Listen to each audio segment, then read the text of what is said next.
Alright, before I do that, where's your electrical panel? Downstairs. Okay. So how long has it not been working? 3 days. And just stop working off the blue. Yeah, the lights will stay on. And then it just went out totally.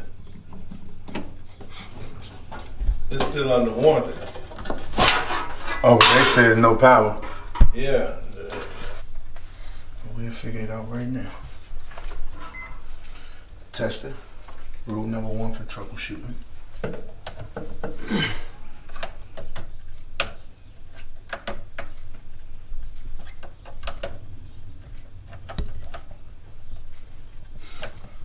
Alright.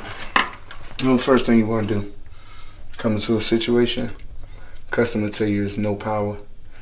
It's a couple things that you do depending on what the issue is. Something like a dishwasher doesn't have an on and off switch. It should just always be constant power. So you could pull out the dishwasher and check that there's no power, but the first thing that you should do is come to the panel. Make sure that the breaker is giving you 120. In this case, we came straight to the panel. I don't have any voltage going through on this circuit, which makes me believe that the circuit is bad. So what you need to do next is you take this wire that's connected to that circuit.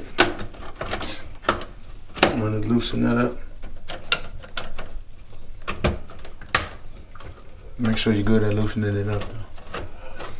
You're going to take this wire right here. I'm not reading any voltage here on this breaker. So I'm going to engage the wire to another source of power. And after we do that, we'll go back upstairs and we'll check the dishwasher. Alright, so come back in the kitchen. We got power restored to the dishwasher. So now is the time we'll let the customer know that they have a bad breaker. Then the issue with this is, I guess you'll get to see it at the same time I tell the customer. So the breaker downstairs is no good. Okay. So in here, the panel is actually overloaded. Okay. Which probably is what caused the breaker to actually go out. In here, this breaker is bad. Right. I don't have any place to go put another breaker because the breaker box is completely full up. So I'm gonna put this back in here to be safe. And now we're gonna run to the store, grab the pot.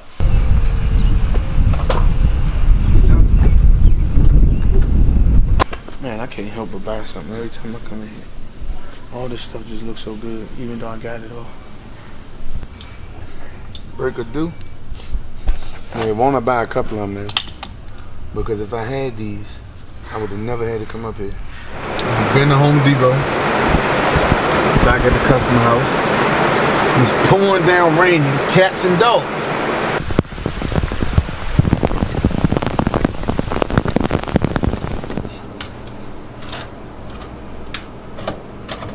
You watching this channel, I'm assuming that you know how to change a breaker. But just because I know that some of y'all boys don't do your homework, I'm going to help you out. Changing the 2-pole tandem 20 amp GE breaker. Take that. Pop it out. Boom. Take your new breaker. Make sure it's off before you put it in. I want you boys to hurt yourself and blame it on me.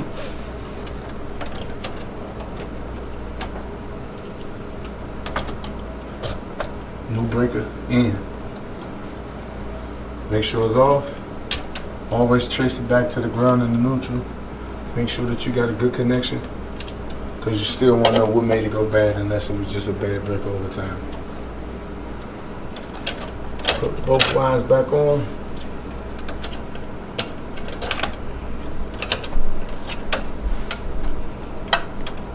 Screw one in at a time. Always screw one in at a time. I'm gonna come get on this side.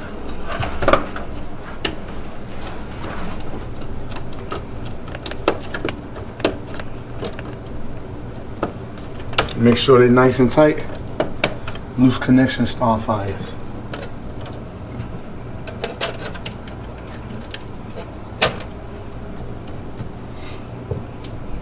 Second one in. Tighten it up.